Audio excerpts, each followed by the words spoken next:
Magandang araw po muli sa inyong lahat mga kaibigan ko. Ngayon po ay nandito na naman po tayo sa ating Bible reading.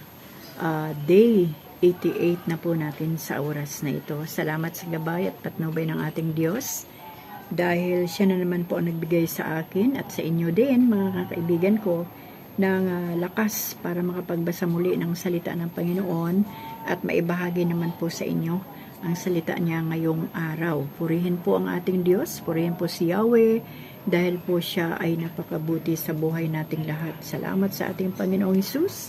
Salamat sa banal na Espiritu Santo na siyang kasama natin palagi. Kaya mga kaibigan, hindi ko na po patatagalin pa ang ating gagawin ngayong hapon o ngayong araw. Tayo po ay dadako na sa ating Bible reading dito po sa Hukom chapter 14. Ang title po nito, si Samson at ang dalagang taga Timna. Minsan si Samson ay nagpunta sa Timna at nakakita siya roon ng isang dalagang Filistia. Nang siya'y umuwi, sinabi niya sa kanyang mga magulang, mayroon po akong nakitang isang dalaga sa Timna at siyang ibig kong mapangasawa. Bakit naman gusto mo pang saan ka ng mga di tuling iyon kapipili ng mapapangasawa? Wala ka bang mapili sa ating mga kamag-anak o kababayan? Tanong ng mga ito.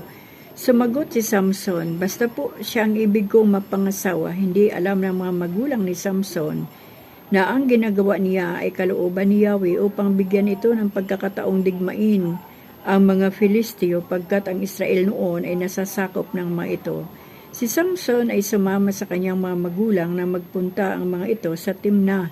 Sa daan, sa may ubasan bago dumating ng bayan, inangilan siya ng isang leon, pinalakas siya ng espiritu ni Yahweh at niluray niya ang leon na para lamang isang bisirong kambing, ngunit hindi niya ito ipinaalam sa kanyang mga magulang.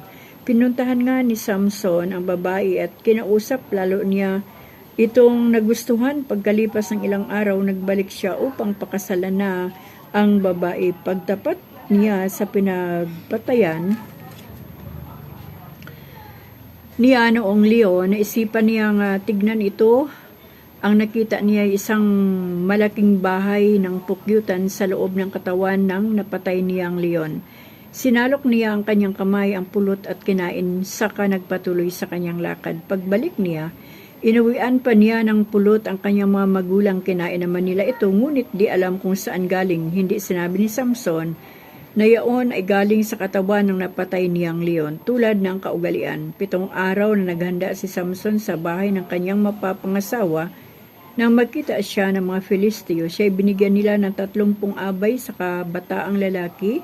Naisipan ni Samson na sila'y bigyan ng palaisipan. Ang sabi niya, mayroon akong bugtong. Pag nahulaan ninyo, bago matapos ang handaan, bibigyan ko kayo ng 30 piraso ng pinong lino at 30 magagarang bihisan. Ngunit kung hindi ninyo ito mahulaan, ako naman ang bibigyan ninyo ng 30 pinong lino at 30 magagarang bihisan. Sumagot sila, payag kami.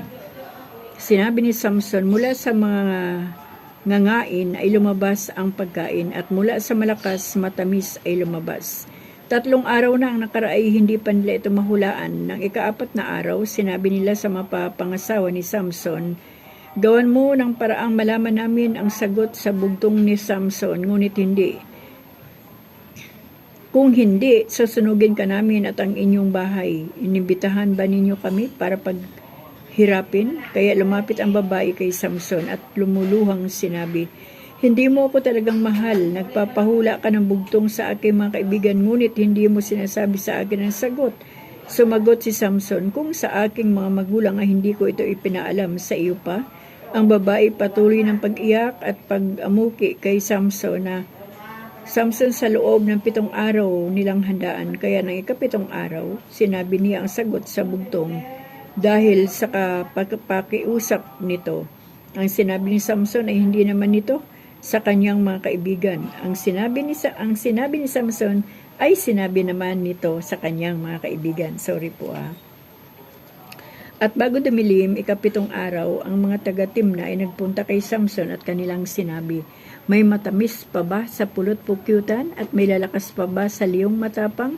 Sinabi sa kanila ni Samson, kundi pa ninyo sinapakat ang aking may bahay, hindi ninyo malalaman kung anong kasagutan.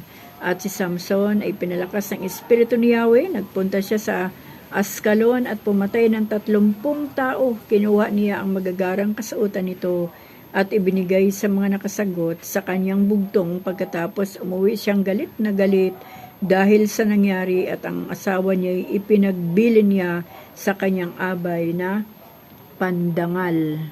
Ituloy po natin sa chapter 15. Di nagtagal, dumating ang panahon ng anihan, dala ang isang batang kambing, dinalaw ni Samson ang kanyang asawa, ngunit ayaw siyang papasukin ng biyanan niyang lalaki. Sa halip ay sinabi, akala ko'y hindi mo na siya babalikan, kaya ibinigay ko siya sa kaibigan mo. Ngayon, kung ibig mo, nariyan ang mas bata sa kanya at mas maganda pa siya ang iyong puntahan. Sumagot si Samson, sa ginawa ninyong iyan, hindi na ninyo ako masisisi sa gagawin ko sa inyo, mga Filisteo. Dali-dali siyang umalis at humuli ng 300 asong gubat. Pinagkabit niya ito sa buntot ng dalawa at kinabitan ng maliliit na sulo. Pagkatapos ay sinindihan niya ang sulo at pinakawalan sa triguhan ang mga asong gubat, kaya nasunog na lahat ang trigo, hindi lamang ang mga naani na kundi pati yaong hindi pa naaani. Ganon din ang ginawa niya sa taniman ng olivo. Nang magkagayon, ipinagtanong ng mga Filisteo kung sino ang may kagagawa niyon at nalaman nilang si Samson. Nalaman din nilang ginawa iyon ni Samson dahil sa asawa niyang ibinigay ng biyanan sa abay na pandangal, kaya tinanap nila ang babae at sinunog, pati ama nito. Dahil dito, lalong nagalit si Samson. Sinabi niya, dahil sa ginawa ninyong ito sa akin, hindi ako titigil hanggat hindi ako makagaganti sa inyo. Sila'y dinaluhong niya at marami ang kanyang napatay. Pagkatapos, tumakas siya at nagtago sa kuweba ng itam. Nilupig ni Samson ang mga Filisteo isang araw. Kinubkob ng mga Filisteo ang Juda at ang bayan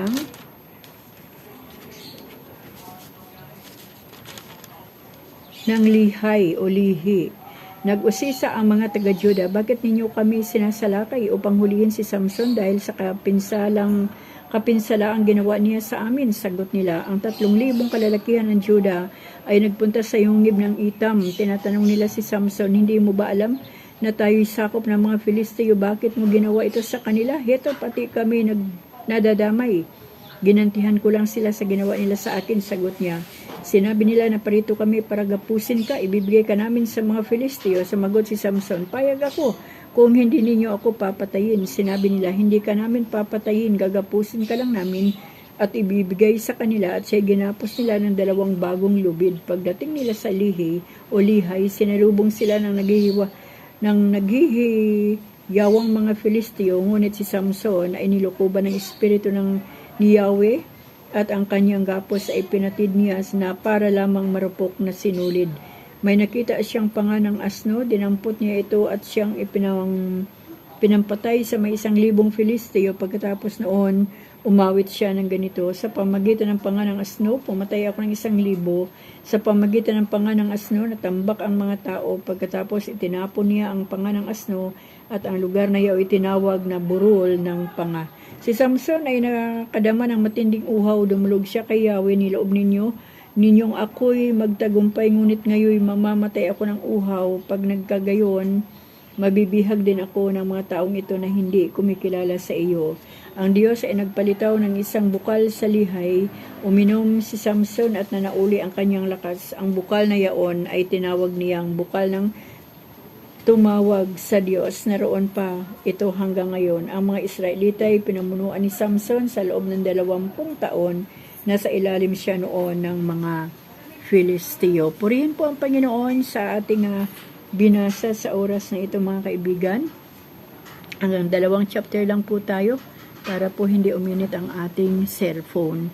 Alam niyo po si Samson ay talagang binigyan siya ng Diyos ng lakas. Pero minsan kahit gaano kalakas ang isang lalaki, kapag ang babae na po ang makiusap, kunyari ang mag-asawa o mag-boyfriend, kapag ang babae na ang makiusap, gaya po nung bugtong na pinahulaan ni Samson na hindi po alam ng mga kaibigan o ng babae, ngunit dahil po sa ginawa ng babae na pag-iyak ay bumagsak yung emosyon din ni Samson at nasabi niya sa kanyang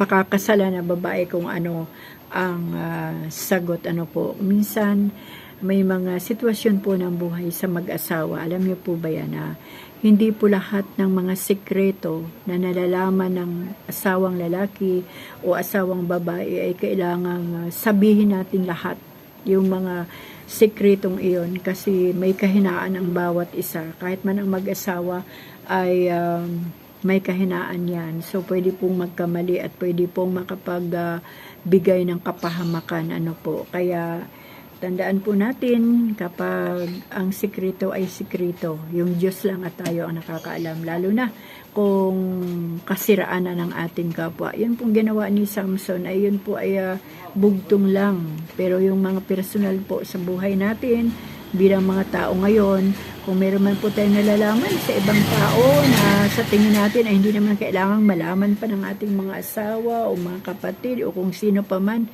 na malalapit sa ating buhay, ay wag na po nating pakawalan. Kasi ako po, pinag-aralan ko na rin po yung pag-uugali na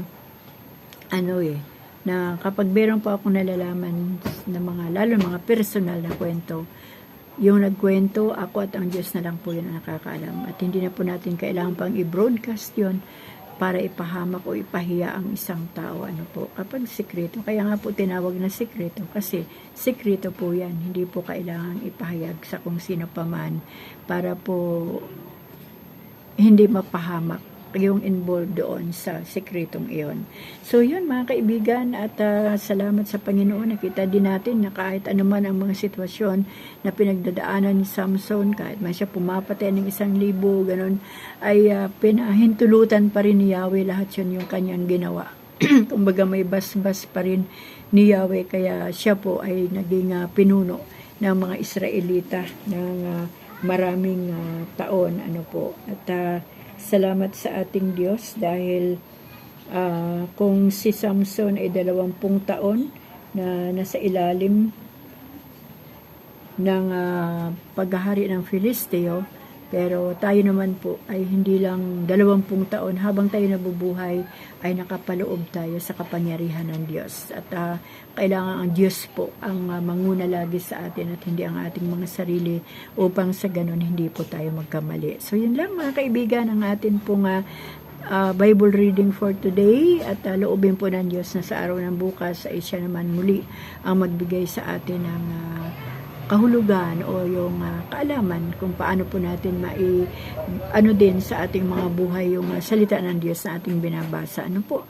So, ganun na lang mga kaibigan, pagpalain po tayo patuloy ng ating Diyos. Amen.